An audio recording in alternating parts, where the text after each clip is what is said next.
Now, I don't know what you thought you clicked on, but this is evolution. Everything's evolving. Digimon is evolving. Life is evolving. Ever since Digimon Survive escaped from the gates of hell, the Digimon brand has changed. Now, I expected them to change because prior to their 4-year silence, they were starting to show some love, but I wasn't expecting all this. They're active on Twitter, we're getting yearly events where they announce new things about Digimon as a whole, they're finally porting games, and a visual novel is selling one. Now, before we get anywhere, I just gotta say, like, in this video, I'm really only concerned about the games. We have some breaking news. This is hot off the press. Digimon Con 2023's schedule has been released. Philip is on the scene with more information. Take it away, Philip.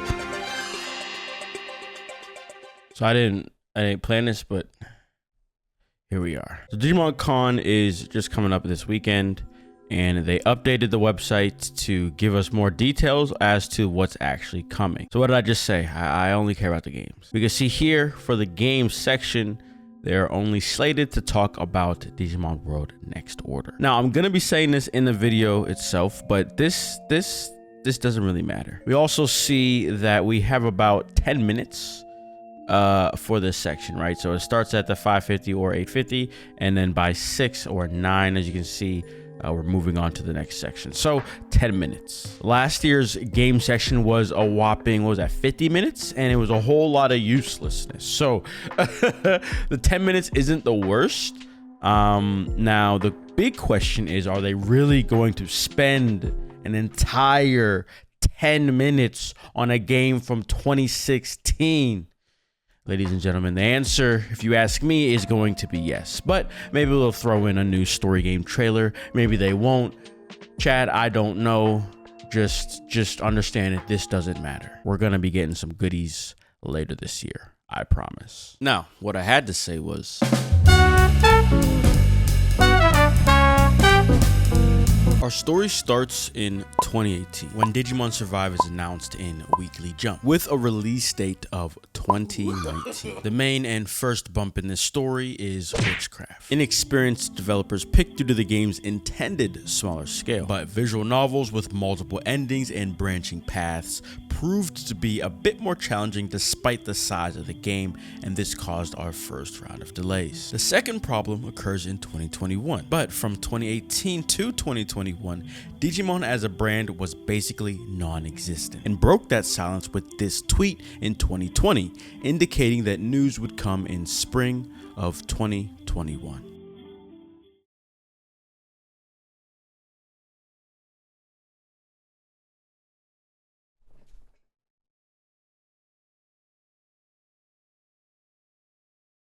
Spring came and nobody showed up.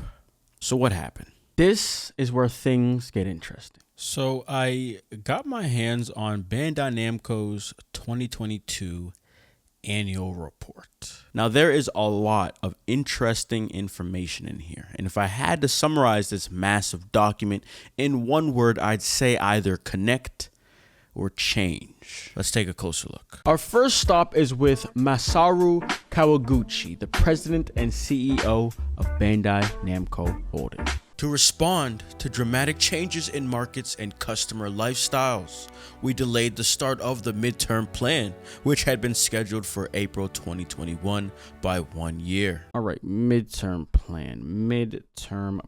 Here we go. Midterm plan. Connect with fans.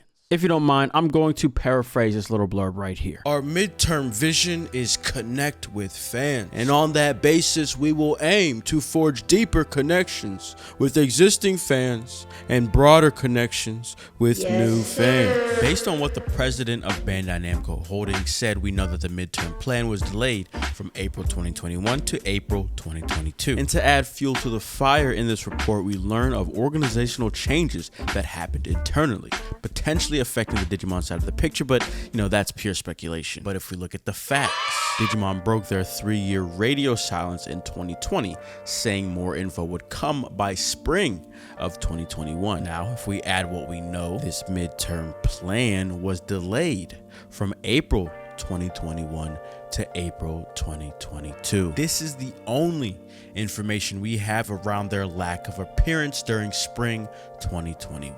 Now think back to a year ago from this time, right? It's 2022. We just started and boom, Digimon Con is announced? Like, what are you guys talking about? Where is this coming from? They basically went from rags to riches. All of a sudden, we now have a potentially yearly Digimon event tailored to a worldwide audience. And it's important to remember, Digimon Survive is the very first simultaneous worldwide release to Digimon game, meaning this type of energy was already brewing prior to all of this. But I just personally believe it gained more momentum once this midterm plan truly activated. Now, I have firsthand experience when Bandai has to delay a game and then work to kind of reintroduce it once it's ready to release. I was flown out to a private event to play and record gameplay for Code Vein back in 2019 after it received a 1-year delay, but that was it. This was a creators or media focused approach, which resulted in a huge news blast when the embargo lifted, which indirectly benefited the fans, while also helping the game to gain its momentum back. It's pretty genius. But this time around, with Digimon, they decided to embrace fans directly, which aligns to their new purpose and midterm plan to connect with fans. We're seeing a properly organized execution as we speak. Digimon Survive is dropped, yet the Twitter account is still active. There's a semi-fresh experience dropping less than a year after a new game has released, which is going to help maintain interest, and now they're offering an event to help continuously create momentum and hopefully talk about future releases to whet our appetites. Ladies and gentlemen, if they keep this up, this is true evolution. Now, as we just saw, Digimon Con 2023 is probably going to be mediocre from the games department. I can't blame them too much because they have this shiny new toy that they're presenting to us literally like a week after Digimon Con happens. So it just doesn't make a lot of sense to even talk about something new, you know what I mean? Like I said earlier, I promise you guys we're gonna hear about the new story game by summer of this year. They just gotta make sure Next Order can fly as far as it could fly.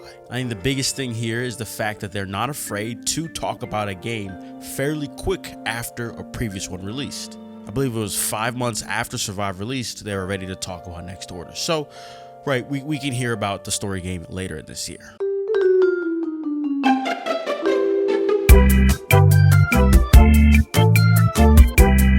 Now, Digimon isn't seen as a major project by Bandai Namco, if that wasn't already obvious. But there's one thing Digimon has that I think Bandai Namco has finally acknowledged: dedicated fans. So I stumbled upon this article the other day, which at this point is like 2 months ago, but it was a cool read. Makes a lot of good points, but the one that stuck out the most to me was the fact that there's not many franchises that can garner interest around basically any type of game. RPG, fighting game, visual novel, you name it, and we're still here. One review that I can think of in my head is how Bandai Namco has some other more successful series, but they don't receive things like a One Piece con or Naruto con or anything like that. But in my opinion, I think those are just different, right? Their backbones are manga and their stories are predetermined. Digimon is just a way more flexible brand, despite being a couple billion behind in net worth to their more profitable IPs. But coming back to my point, there's some magic in the art of the unknown. When you want to grow an IP, there's a lot of ways you could do it, and I see Pokemon and Digimon tackling it in two somewhat different ways. Pokemon rides off of kids for new adoption, but their ever-expanding universe is what keeps older people like you and I interested, even if it's just a little bit. While Digimon thrives off nostalgia and creativity. Since they're always trying new things and evolving with the world, it keeps its more mature audience engaged, wondering what's next, since we know it's not going to be like the last thing. I touched on the good and bad of each approach in my Pokemon Scarlet review thing, whatever it was, but we'll just leave it at this, right? There's positive and negatives in both approaches. Overall though, Digimon is beginning to find and establish balance, right? So for now, it's all up to how well they can execute. But if you ask me, I have faith, man, I do. And this is, again, speaking if Digimon Con 2023 is trash, I still have faith.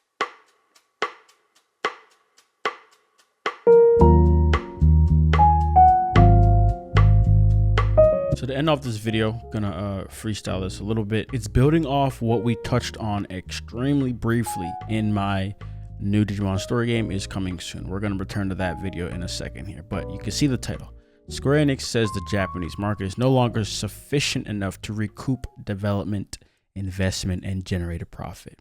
So Square Enix is saying this. So if we read a little bit deeper, you can actually tell, right? So what we were looking at is Bandai Namco Holdings 2022 annual report. So coming from Square Enix's annual report, we see them say the Japanese market is no longer enough to re-enter the development costs of video games and make profits. So we need to look more and more to the international market. What I think they mean by that is whenever you make an investment, right, $5 million to make a game, the idea is to get $6 million, and you can reinvest that $6 million, maybe put another 500,000 in it. Now you have 500. You're sitting on 500,000 profits. That's what I'm assuming that they mean by that. And this article kind of hones in on that. Square Enix's words actually photograph a situation that is now very clear, for which local markets are no longer sufficient for medium to large productions, which must necessarily address the wider global context. Sega itself has repeatedly cited the success of its Yakuza and Persona series outside of Japan in its latest economic report, right? So whatever, think of what Sony has done. They've closed down Japan studio, their Japan-based, studio, because, and this is what what's his name, Jim Ryan always says. He says, we're not Japanese, we're not American, we're global.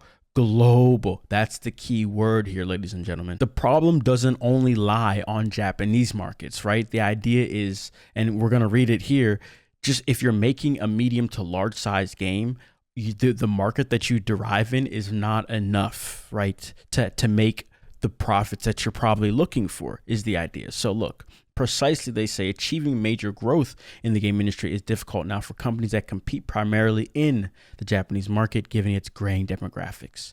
Now, I don't know if we could say the U.S. market is having graying demographics, but if anything, we would have to look into that a little bit more, but we just got to take it at face value for now. As such, it is critical for our business that we produce hit titles that speak to the global market, which offers greater scale in terms of both customers and sales volumes. And they talk about game development becoming more sizable and sophisticated as the result of technological advancements.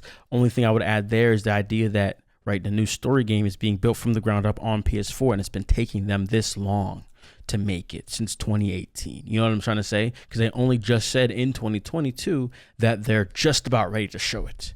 Meaning you weren't ready to show it a year or two ago. So like that alone is also a part of the problem, right? And Survive was a lower scaled, and I think that's why the new story game is not going to be multi-platform. I don't think they were ready for that. Whereas Survive's lower scale of a game made it a little bit more easy and possible. So in other words, Japanese market no longer sufficient for achieving a level of earnings that enables us to recoup our development investment and generate a profit, right? So that's exactly what I said at the very start. We therefore need to approach our development efforts based on the assumption that we have to succeed in the global market. So again, this is Square Enix. This is a behemoth saying, hey, we're trying to grow. Like we're a company, we've been in the game, we know we're trying to grow, year-over-year growth.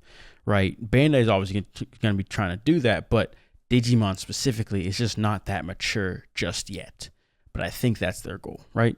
So let's go back to that article I was looking at. So this is the general manager of Media.Vision, who made Digimon Story Cyber Sleuth and is making the next Digimon story game, right? That's the context. And this is what he says. It feels like the Japanese games market is losing its vigor. Some companies have no choice but to put their efforts into the overseas market because of this.